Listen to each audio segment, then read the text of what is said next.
من أنا من أنا من أنا Bismillahirrahmanirrahim. Assalamualaikum warahmatullahi ta'ala wabarakatuh. Alhamdulillahilladzi arsala rasulahu bil huda wa dinil haqq liyuzhirahu 'alad dini kullih wa kafa billahi syahida. Asyhadu an la ilaha illallah wahdahu la syarika lah wa asyhadu anna Muhammadan 'abduhu wa rasuluh la nabiyya ba'dah. Allahumma fasalli wa sallim ala nabiyyina wa rasulina Muhammad sallallahu alaihi wasallam wa ala alihi wa ashabihi wa man tabi'ahum bi ihsanin ila yaumiddin, amma ba'd. Pertama-tama marilah kita panjatkan puji syukur kehadirat Allah Subhanahu wa taala karena pada kesempatan hari ini kita masih diberikan nikmat, yaitu nikmat iman, nikmat Islam, juga kesehatan, sehingga kita dapat melakukan ibadah puasa dengan kesungguhan, keikhlasan, dan mudah-mudahan Allah Subhanahu wa taala berkenan menerima ibadah puasa kita. Teman-teman semua, apa kabar? Semoga dalam keadaan sehat walafiat. Begitu Pak Isbul mengucapkan selamat menjalankan ibadah puasa, marhaban ya Ramadan, sehingga Allah Subhanahu wa taala berkenan menerima semua rangkaian ibadah puasa kita, termasuk tarawih kita, termasuk qiyamul lail kita, termasuk infak, sedekah, dan tilawah Quran kita semua. Amin, Allahumma amin. Teman-teman semua, pada kesempatan hari ini Pak Isbul akan menyampaikan materi tentang pentingnya sholat duha atau keutamaan sholat duha, ya. Mari kita simak bersama-sama. Keutamaan sholat duha. Berbahagialah orang-orang yang selalu mengerjakan sholat duha. Sholat duha merupakan salah satu sholat sunnah yang dianjurkan oleh Rasulullah Shallallahu Alaihi Wasallam. Sebab sholat duha mempunyai kedudukan yang mulia. Dengan melaksanakan sholat duha, maka insya Allah kita akan diberikan kemudahan jalan, rezeki yang cukup, dan pahala yang banyak. Serta sholat duha juga merupakan sholat orang-orang yang kembali taat. Dari Abu Hurairah radhiyallahu anhu, ia berkata, kekasihku Rasulullah Shallallahu Alaihi Wasallam mewasiatkan kepadaku untuk puasa 3 hari setiap bulan, mengerjakan sholat duha 2 rakaat dan melakukan sholat witir sebelum tidur.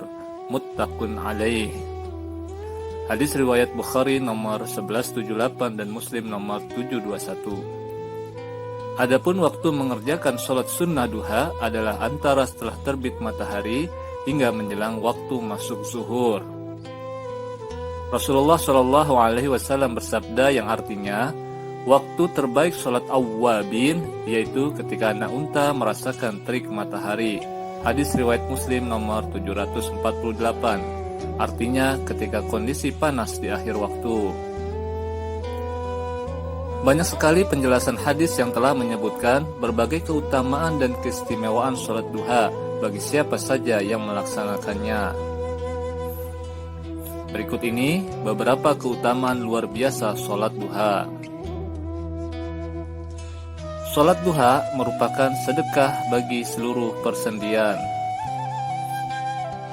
Rasulullah Shallallahu Alaihi Wasallam bersabda, manusia memiliki 360 persendian. Setiap persendian itu memiliki kewajiban untuk bersedekah. Para sahabat pun mengatakan, lalu siapakah yang mampu bersedekah dengan seluruh persendiannya, wahai Rasulullah? Lalu Rasulullah mengatakan, menanam bekas ludah di masjid atau menyingkirkan gangguan dari jalanan. Jika engkau tidak mampu melakukan seperti itu, maka cukup lakukan sholat duha 2 rakaat.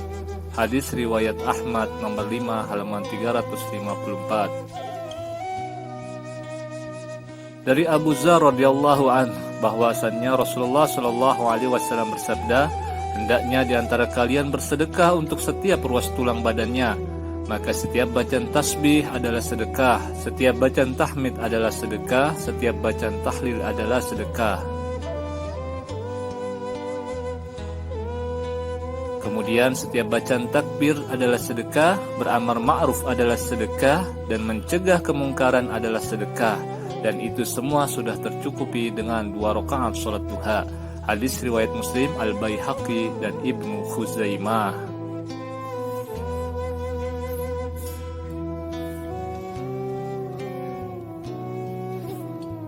Termasuk salat awwabin, yaitu salat orangnya yang kembali taat. Dari Abu Hurairah radhiyallahu anhu, ia berkata bahwa Rasulullah shallallahu alaihi wasallam bersabda, tidaklah menjaga salat sunnah duha melainkan awwab, yaitu orang yang kembali taat. Inilah salat awwabin. Hadis riwayat Ibnu Khuzaimah.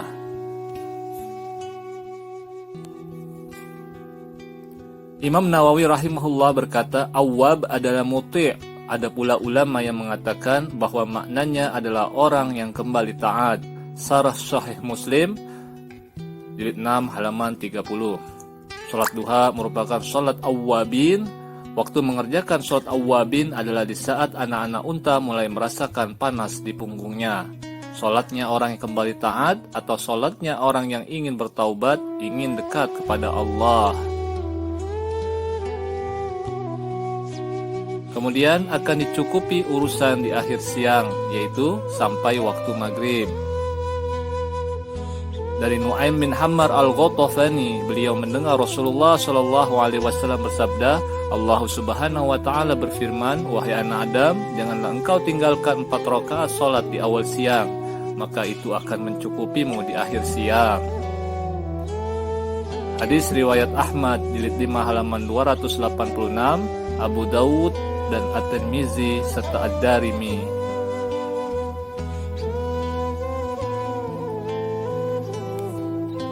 Maksud dari dicukupi di akhir siang adalah sampai maghrib. Aunul Ma'bud Al-Azim Abadi menyebutkan hadis ini bisa mengandung pengertian bahwa salat duha akan menyelamatkan pelakunya dari berbagai hal yang membahayakan. Bisa juga dimaksudkan bahwa salat duha dapat menjaga dirinya dari terjerumus dalam dosa, atau ia pun akan dimaafkan jika terjerumus di dalamnya, atau maknanya bisa lebih luas dari itu. Aunul Ma'bud jilid 4 halaman 118. At-Tibi berkata, yaitu engkau akan diberi kecukupan dalam kesibukan dan urusanmu, serta akan dihilangkan dari hal-hal yang tidak disukai setelah engkau sholat hingga akhir siang. Yang dimaksud selesaikanlah urusanmu dengan beribadah pada Allah di awal siang, maka Allah akan mudahkan urusanmu di akhir siang. Tuhfatul Ahwazi nomor 2 halaman 478. Kemudian mendapat pahala haji dan umroh yang sempurna. Siapakah umat muslim yang tidak menginginkan pahala yang besarnya setara dengan pahala haji dan umroh yang sempurna? Apalagi amalan tersebut mudah untuk dikerjakan. Pasti kita semua sangat amat menginginkannya. Dari Anas bin Malik, Rasulullah SAW bersabda, barang siapa yang melaksanakan sholat subuh secara berjamaah, lalu ia duduk sambil berzikir pada Allah hingga matahari terbit, kemudian ia melaksanakan sholat 2 rakaat, maka ia seperti memperoleh pahala haji dan umroh. Beliau pun bersabda, pahala yang sempurna, sempurna, dan sempurna. Hadis riwayat Tirmizi nomor 586. Al-Mubarakfuri rahimahullah menjelaskan yang dimaksud kemudian ia melaksanakan sholat 2 rakaat, yaitu setelah matahari terbit. At-Tibi berkata, yaitu kemudian ia melaksanakan sholat setelah matahari meninggi setinggi tombak, sehingga keluarlah waktu terlarang untuk sholat. Sholat ini disebut pula sholat isyraq, yaitu sholat tersebut adalah waktu sholat di awal waktu. Maksudnya adalah, jika kita ingin mendapatkan pahala seperti pahala haji dan umrah yang sempurna, maka mulai sekarang mari kita melaksanakan sholat subuh secara berjamaah, lalu kemudian berzikir hingga matahari terbit, dan tidak hanya sampai di situ, setelah matahari terbit kita mengerjakan sholat 2 rakaat. yaitu sholat di awal waktu. Insya Allah, pahala besar yang luar biasa besarnya dapat kita raih untuk bekal kita kelak karena amalan ini. Amin. Semoga Allah memberikan kita hidayah dan taufik untuk merutinkan sholat yang mulia ini. Itulah tadi keutamaan sholat duha yang dapat kita fahami. Wallahu a'lam, dan Allah Maha Tahu. Semoga video ini dapat memotivasi dan memicu kita untuk senantiasa bisa menjaga sholat sunnah duha, bahkan menularkannya kepada saudara-saudari kita lainnya.